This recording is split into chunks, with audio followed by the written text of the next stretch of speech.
In today's video, I'm going to take some Dollar Tree solar lights and create beautiful high-end home decor. Hi there, my name is Sandra and you're watching The Schwowin's Nest. I was inspired by these outdoor wall sconces that are solar lights, and these are on Wayfair for $100 a piece, not for the pair, just for one. I knew I could make these really inexpensively, so let's get started. The first thing I did was go to my Cricut and create a design that I would be able to place on the surface that I'm going to be using for the solar lantern. Now, if you have a cutting machine, I will have this link available for you down in my description box. If you don't have a cutting machine, I will have this available as a free printable on my website. This is permanent vinyl that I'm using in black, and I made sure that I welded everything together so it would all be one piece. And now I'm just going to weed out all of the excess vinyl that I don't need. I decided to use some leaf patterns instead of the trees. I just had a hard time looking for some tree patterns that I liked, so I just thought I would create this instead. Now I'm using some paper transfer tape and I'm going to cut pieces and just lay it right on top of the vinyl. Again, if you have a cutting machine, you know how to do this, but for those of you who don't or are maybe just starting out, I like to use the paper transfer tape because it doesn't have as much sticky on the back of it as regular transfer tape does. And basically, this is just a big roll of masking tape. I used Oracle black vinyl for this project because that's what I had on hand, but you could use any type of vinyl that you're comfortable with. I'm taking my little squeegee tool and I've flipped it over to the back so I can make sure that the vinyl sticks more to the transfer tape than it does to the backing. I'm going to flip it back over and very carefully and slowly start peeling off the transfer tape. If anything gets stuck, I'm just going to be really careful, and I like to wiggle back and forth sometimes, as you see me doing here, just to help the vinyl pull off and so it's all in one piece and nothing stays stuck to the backing. It's really hard to see, but I have a piece of plastic poster board laying on my surface. And this would be the same thing as using one of those plastic cutting mats that you can get from the Dollar Tree. Unfortunately, my Dollar Tree didn't have any when I was looking, so I decided to just use this. This product is what I use when I want to cut out reusable stencils using my Cricut. Now that I've smoothed everything out and pressed it down onto the backing, I'm just going to trim it so it's a little easier to work with. Now I'm going to remove the transfer tape, and if any of the vinyl wants to come up with the transfer tape, I just stop and push the vinyl right back down into its spot where it's supposed to be, and then continue removing the transfer tape. Just go really slow and take your time.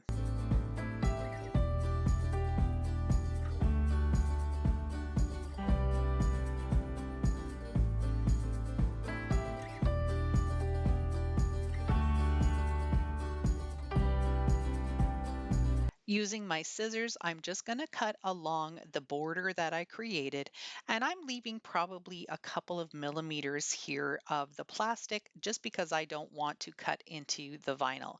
But on the sides here, I'm going to leave about an inch to an inch and a half of space because I'm going to need that for the next step. I always keep all of the stakes that are left over from the solar lights when I do something different with them. And I'm going to just put this in my locking miter box here. And this is just a clamp that will hold it in place. I'm going to be taking my drill with my smallest drill bit that I have. You can see how tiny that is. And I'm going to start by drilling in some holes, 2 at either end, and then I'm going to put 3 in the center. That gives 5 all the way across. That's probably a little bit of overkill. If you're going to be doing this project, I would suggest 3 would be plenty, 2 on each end, or sorry, 1 on each end, and then 1 in the center. I'll repeat the same steps with the other stake. The idea is to use these stakes as my supports on the side. So now I'm just going to be taking the plastic poster board and putting it on top of the stake. I used my little weeding tool there to poke a hole in the plastic because it's really nice and sharp. And I'm going to use these tiny little screws and then just screw the plastic right into the stake. Each of the holes that I drilled is going to get a little screw, and that's going to make this plastic really secure. Since it's going to be outside, I can't use any glues or hot glues because chances are the sun will melt this. Now, this is all plastic, and this poster board might get a little melted too. The vinyl might get a little melted, but we have a really short summer season here in Ontario, so I think if I get a couple months out of this, I'll be happy. Here's what it looks like with all of the 5 screws in there, and I've got just a little bit of excess, so I'm just going to trim that off. I'll do the same thing with the stake on the other side of the plastic poster board. The next step is to drill another hole in between the first and second screws at the top and make sure to go all the way through to the other side of the stake. I'm going to be using this little piece of wood and a long screw to screw the garden stake right into the piece of wood. Now, this is just one of those MDF signs that you can get from the Dollar Tree. I just had a scrap piece laying around, so that's what I decided to use.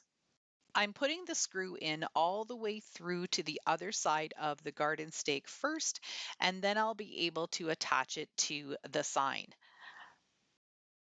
The wood piece will be what I use to attach this light to the fence. It's just going to make it so much easier if there's some type of backing. I put 2 screws in on the piece of wood, which will allow me to hang this wall-mounted solar light right on top of the wood. Then I'll be able to take the rest of the plastic poster board with the garden stake and just pull it over to the other side and screw it in place into the wood.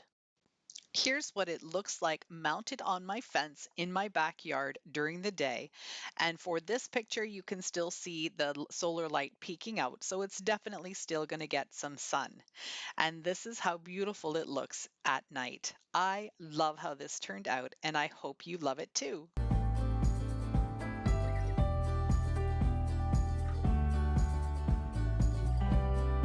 If you are new to my channel, welcome. I'm so glad you decided to click on my video. If you like what you see so far, I'd love it if you could hit that red subscribe button. For this solar light project, I have this apothecary style jar. You can see the lid there, but I'm not going to be using the lid this time. I'm going to be adding some white sand to the bottom of this jar, and I'm going to add a little bit of greenery just by sticking it in there, and it will stand up very nicely with the sand. I have these little greenery pieces that have a little yellow tip on them, and I really love these. They're so delicate and small, and I'm just going to throw a bunch of them in here. I think I've got 5 little stems all together, but you'll see here in a second why I'm choosing the green and the yellow. When I'm out thrifting, I'm always on the lookout for unique items. Now, this is part of a lamp. It's missing its base. That's okay. I love the yellow on it with the green, and that's why I chose these greenery pieces for inside. I'm going to be adding just a little bit of hot glue because it fits inside the jar, but it was just a little bit wobbly. So I just want to make sure that it's not going to tip over.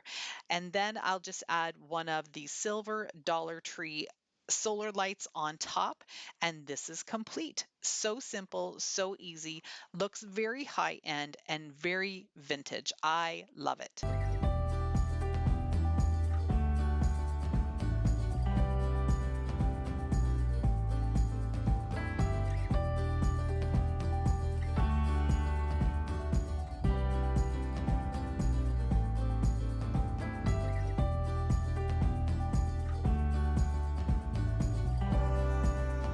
I love seeing the effect of stained glass through the light, so I thought I would use some of this gallery glass stained glass paint that you can get at Michael's, and I'm sure it's available on Amazon as well. If you don't have this type of paint, you can definitely just use some clear Elmer's glue and add the paint color of your choice, and it will turn out pretty similar. I'm starting just by using the darkest blue that I have. Outdoor in my patio or on my deck, I use blue and yellow to complement all of the black and beige and green that's out there. So I'm going to just use the colors that I love. I'm going to start by doing north, south, east, and west on the jar, and then I'm going to add more stripes in between. Now, the darker you go with this stained glass paint, the darker it will be. So you can do 1, 2, 3, 4 coats, as many coats of this as you want. But I'm just going to do a couple of coats. I want it to be a nice subtle color, but at nighttime it turns out so pretty. I added some green stripes in between the blue ones, and then for a final touch, I added some of this light blue just around the rim of the glass because you will see that too. Now I have this larger solar light that came from Dollarama, which is a local dollar store in Canada. And I'm sure you can find some larger ones at Walmart or in other stores as well. This one fits perfectly right into the wide mouth of my jar, but instead of leaving it the black color, which would just make it look more plain, I guess, I'm taking some of this bright blue paint from the Dollar Tree, and this is just acrylic paint. I'm going to give this 2 good coats, and right away, this turns into more of a higher end looking lantern. If you take a look online at some of the lanterns that you can purchase with stained glass or with anything else, the top part is only black where that little square is. There's always some color and it makes it look way more finished. You can tape off the solar part if you need to, but if you use a brush like I am here, you should be able to just go really neatly around the corners like that. This is so pretty. I love this bright blue color, and I really love how this lantern looks at night too.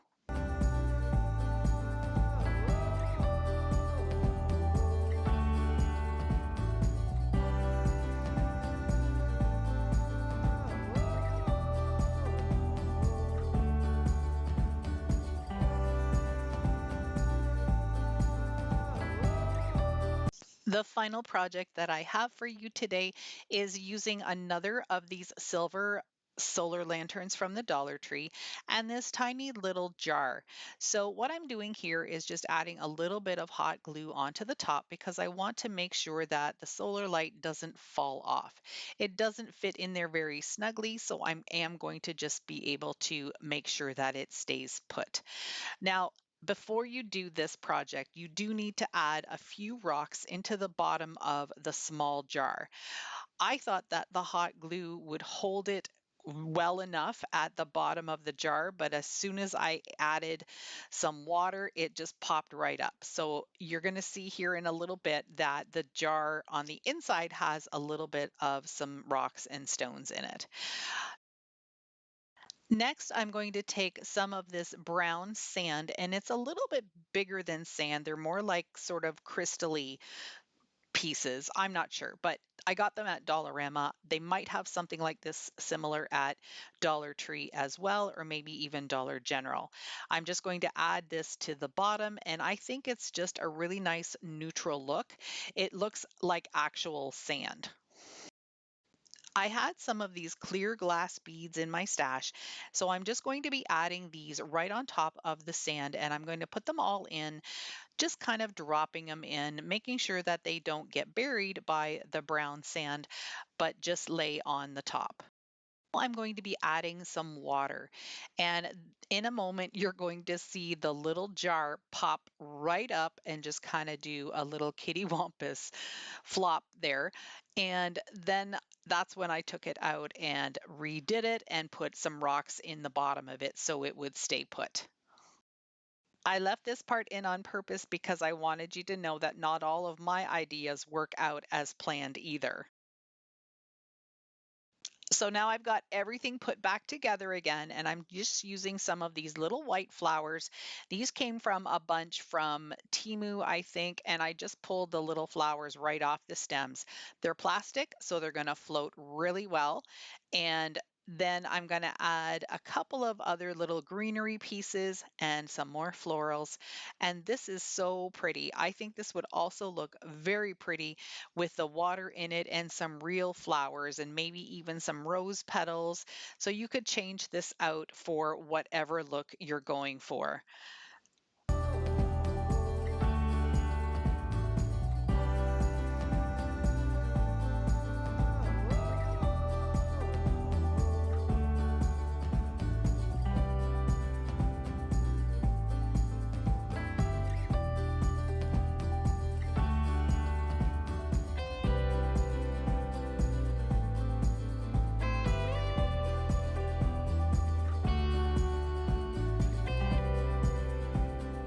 I hope you enjoyed these stunning high-end solar light decor ideas and got some inspiration to create some solar lights out of things you might have hanging around the house.